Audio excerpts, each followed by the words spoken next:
mana titik tidak masuk akalnya? Di mana titik tidak masuk akalnya? Aksara film passwordnya. Dia nggak punya bapak ya.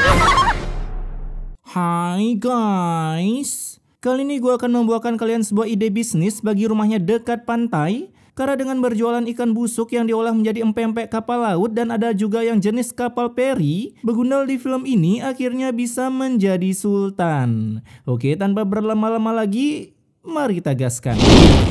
Kisah ini berawal di tahun 2012 sebelum Masehi, sebelum peramal lokalan kita meramal adanya kiamat. Asik. Di mana ada seorang babang-babang bernama Eko tanpa patrio yang melihat hasil ikan tangkapannya udah mulai membusuk, padahal kemarin rela-rela nangkep ikan sampai hampir dikejar Megalodon, rajanya hiu. Namun bukannya membuang ikan tersebut, si Eko malah datang ke pasar dengan harapan bisa laku. Goblok emang. Tapi ketika nawarin para pengepul di sana, bercanda nih Pak Eko, mas ikan busuk ini mau dijual? Ternyata para bapak-bapak di sana pada GG Gaming mengetahui kalau ikan tersebut adalah ikan busuk. Bahkan bukan hanya tak mau membelinya, cangkem minion level 1 ini juga mengerosting hasil jarahan si Eko. Ini dong Pak Eko, bukan kayak punya Pak Eko. Lagian jual ikan busuk di pengepul, minimal di pasar lah, cari pembeli yang usianya masih remaja.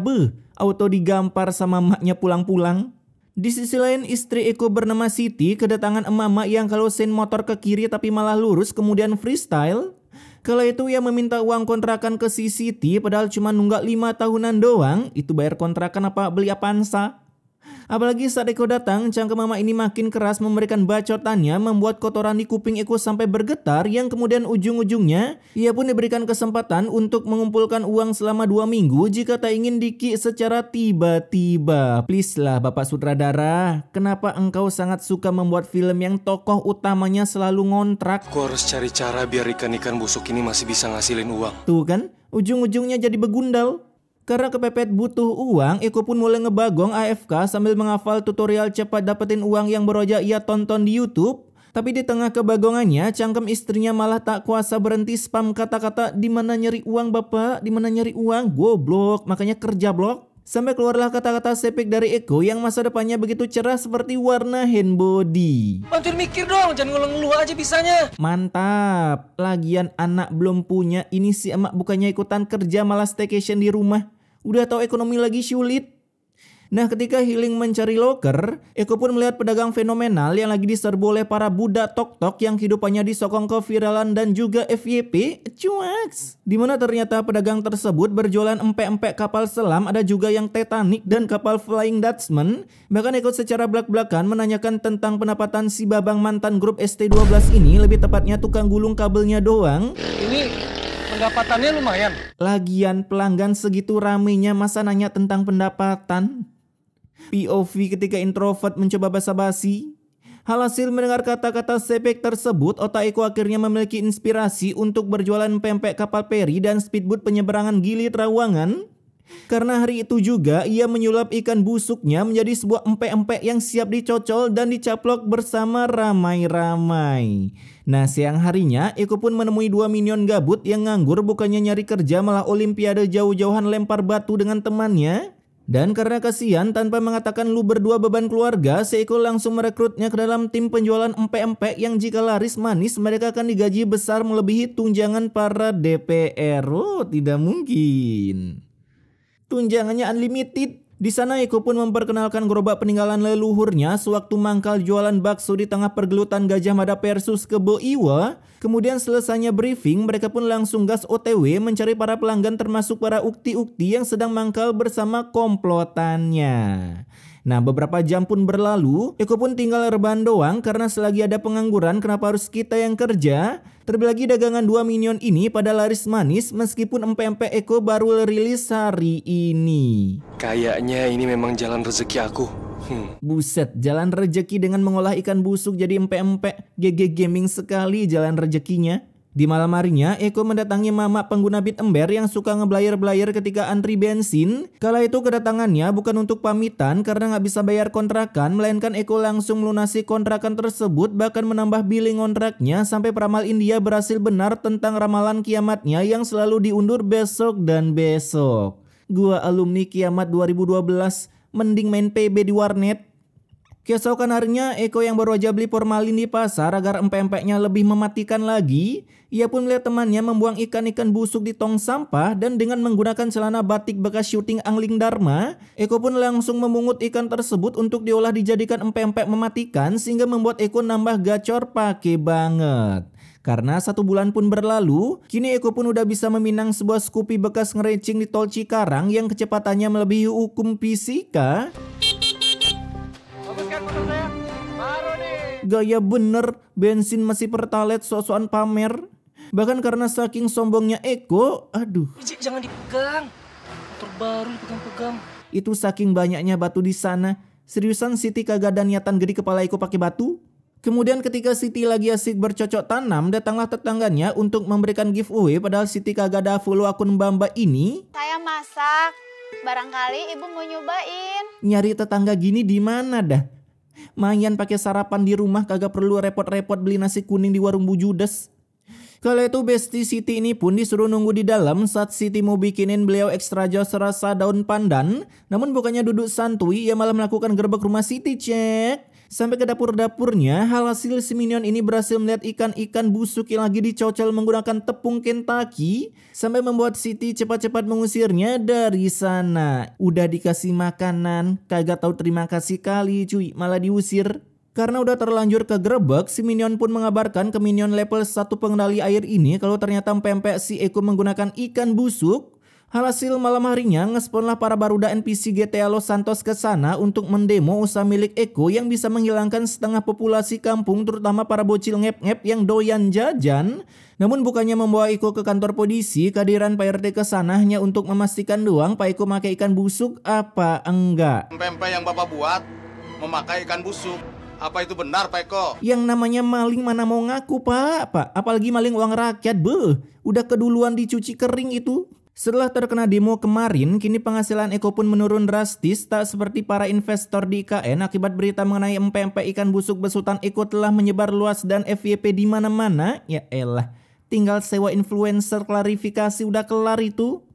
Kali itu bukannya mendengar rekomendasi dari gua sewa influencer terkenal kalau bisa artis untuk klarifikasi, si Eko malah memilih memberikan diskon kematian untuk setiap warga yang beli 2 gratis seabrek. Bahkan selain diskon, Eko juga menawarkan kalau bisa makan empek-empek selama 1 bulan kagak meninggal, pemenangnya akan diberikan tiket study tour ke Kalimantan berkesempatan untuk ikutan upacara meski tak diundang. Ya kalau nggak menang study tour juga sih ke akhirat.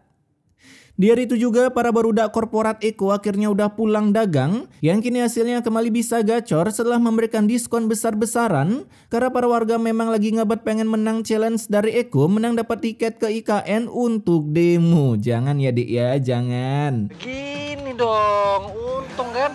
Buset dah, yang merah-merah banyak bener. Itu para warga belanja pada pakai uang 100 ribuan kah?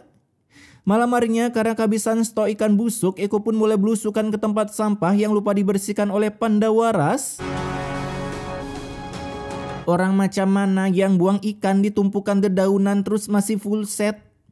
Namun sayangnya belusukannya berhasil digerebek oleh seorang warga yang mengira Eko lagi ngemaling. Nambah gobloknya, mana ada orang ngemaling di tumpukan sampah Bambang?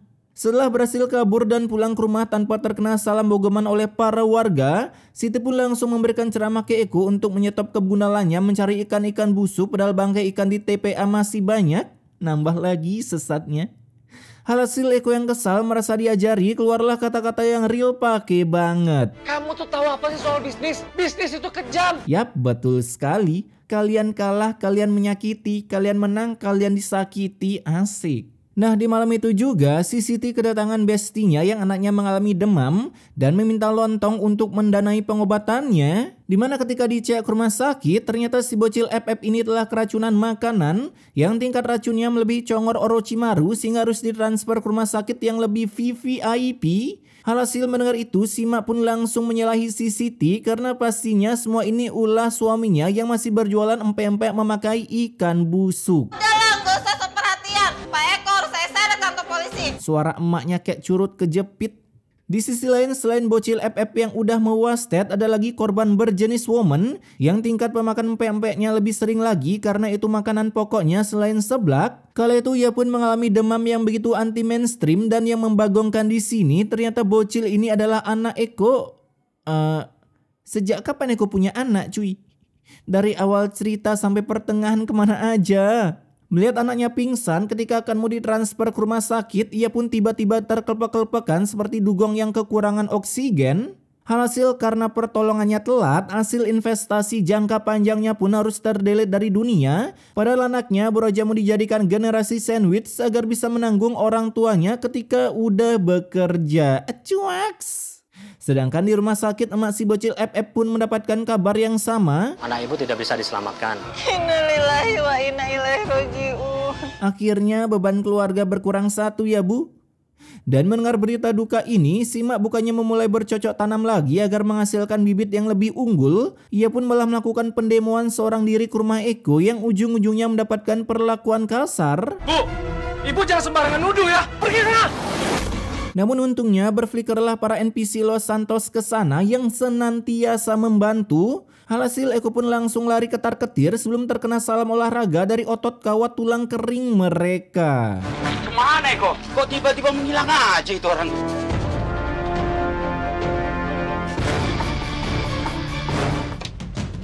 Itu dia tuh Pak Eko tuh. Udah bagus diem di sana malah keluar. Setelah berhari-hari kabur dari kejaran warga, kini Seoko pun bisa pulang dan bisa-bisanya menjalani kehidupannya seperti biasa, kagak ada masalah padahal otot bisep para warga pada gatel ingin menggedik Eko. Terlebih lagi hari itu juga bisa-bisanya Eko membagikan gaji kedua karyawannya meski hati sedikit ketar-ketir takut dicepuin kalau Eko udah balik pulang. Ini cuma separuh doang. Kalian pikir kalian kerja apa? PNS. Dan benar saja akibat gajinya tak sesuai apa yang dijanjikan padahal di awal pengrekrutan katanya gajinya setara tunjangan DPR. 2 minion ini pun jadi berniat mencepukan si Eko. Nah Eko yang bodoh amat, terlebih lagi ia udah gacor parah. Hari itu juga ia pun kebetulan kehabisan stok ikan busuk di rumah sehingga memutuskan untuk pergi ke rumah tetangganya menggunakan kupluk dan menaburkan bubuk kematian agar ikan tetangganya pada busuk lalu ia bisa membelinya dengan harga miring. Lah, kenapa kagak langsung dicuri aja Bambang? Ini konsepnya Eko mau jadi maling atau tukang tawar. Kala itu Eko pun berhasil diciduk sehingga terjadi lagi kejar-kejaran oleh para warga sampai hari berganti warna dan anehnya di sini warna baju dan celana Eko tiba-tiba berubah. Ini Eko semalam sempat ganti baju dulu kah baru lanjut lagi kabur? Nah berbekal grafik mematikan dengan dihiasi kelap-kelip, Eko pun berhasil password kapal nelayan dan langsung kabur berniat beli pulau seberang yang kebetulan didiskon oleh Megalodon. Hasil para warga pun hanya bisa bagong tak bisa menangkap Eko untuk dibaku gedik. Sedangkan kameramen dengan senantiasa mengikuti perjalanan Eko dalam membeli pulau seberang. Namun di tengah perjalanannya terjadilah bencana alam yang membuat ombak di lautan menjadi lebih brutal. Grafiknya kagak membunuh. Di sana Eko pun langsung diterjang tsunami fakta-fakta yang udah fakta tapi berusaha ditutupi oleh elit nasional, asik. Sampai membuat Eko nyemplung ke lautan dan disambut oleh halo mamang. Ada hiunya cuy. Laut mana ini wey? Karena kejadian ini para warga pun langsung mengabari Siti kalau ia udah bisa ngejanda sekarang dan maukah kau menutupi kejandaanmu denganku? Begitulah niat seorang minion ke sana. Tapi akibat cinta Siti setengah matang, ia pun datang ke laut untuk mencari Eko tanpa ngepik Kadita terlebih dahulu. Yang hasilnya tentu saja nihil karena Eko udah duluan dicaplok oleh hiu yang diimprot dari lautan Amerika Latin.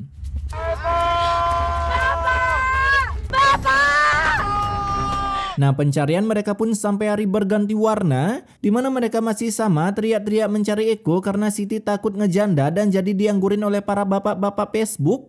Namun setelah mencari sekian jam, akhirnya mereka berhasil menemukan jasad Eko yang cosplay dugong di bebatuan. Perasaan tadi udah meet and greet sama hiu dah. Kenapa masih utuh?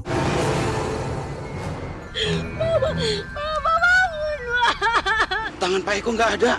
Apa mungkin dimakan kontlaut? Itu hiu diet apa bagaimana? Bisa-bisanya makan tangannya doang. Keesokan harinya pemakaman si Eko pun dilakukan yang jadi perbincangan para warga karena jenazah Eko malah dijadikan Lego oleh hiu. Terlebih lagi yang begitu membim-salabimkan di sini. Gak gitu juga bang konsepnya. Baru Eko jualan ikan busuk air pemandiannya tiba-tiba ada ikan busuknya. Itu sihir apa yang dipakai bikin gituan? Singkat cerita, ketika mereka selesai memandikan Eko tanpa banyak cincau, akhirnya pendeleperian pun dilakukan yang rutenya melewati hutan belantara. Konon dulu IKN mau dibikin di sini. Ustad, ada buaya Pak Ustad. Biarkan saja dia. Yang penting jangan mengeluarkan suara keras. Pak, itu buaya Pak, bukan singa yang lagi tidur. Kala itu mereka pun tetap berjalan meski buayanya hanyalah CGI. Seharusnya kita bawa tongkat Pak Ustad untuk menghalang buaya tersebut. Nah itu dia CGI. Niat hati mau bikin adegan buaya renang di air malah buaya terbang. Di sana Siti pun jadi kepikiran kalau Eko semasa hidupnya suka membuayakan ke para betina, jadi para teman-temannya ikutan berduka dan menampakkan dirinya. Hai bang, Eko mana bang, Eko mana? Karena takut, para warga pun jadi salting dan tak sengaja kesliding sebuah dedaunan sampai keranda Eko akhirnya dipertemukan dengan teman-temannya. Aduh, udah tahu ada buayanya, bisa-bisanya jalan di pinggiran sungai Sat. Melihat itu dengan cangkem yang santuy, si Siti pun malah berkata seperti ini. Tolong cari jenazah suami saya, Pak. Keranda tenggelam disuruh nyari dong. Yang ada pemakaman massal, bu, buayanya pada panen hajatan. Dengan nekatnya, 2 orang minion pun turun meski udah diintai oleh buaya dari kejauhan. Ada buaya Pak Ustad, Pak Ustad. Tenang, jangan banyak bergerak.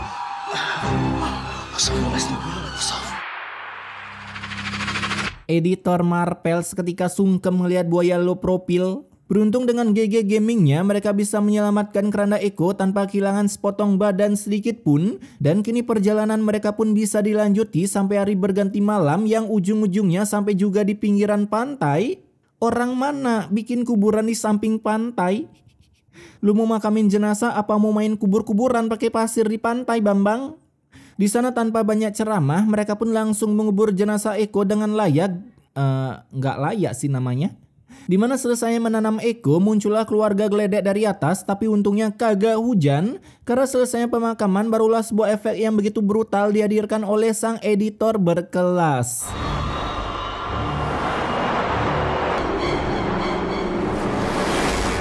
Anjay, gurinjay, fix editnya di KineMaster.